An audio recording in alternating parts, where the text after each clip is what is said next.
In this video, I'll be showing you how to fix YouTube video not uploading as short on PC. It's a very simple method, so if you find this video helpful, be sure to drop a like and subscribe. Now, YouTube's short algorithm on PC is strictly automated. There is no upload as short button.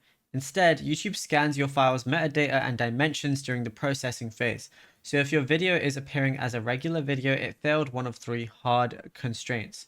So firstly, the vertical constraint, it has to be 9:16.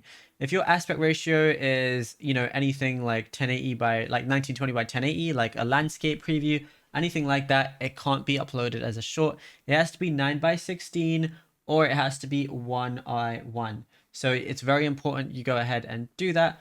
Also, check your file's exact duration as it has to be below 3 minutes because it used to be 60 seconds, but now you can upload up to 3 minutes on YouTube Shorts as well.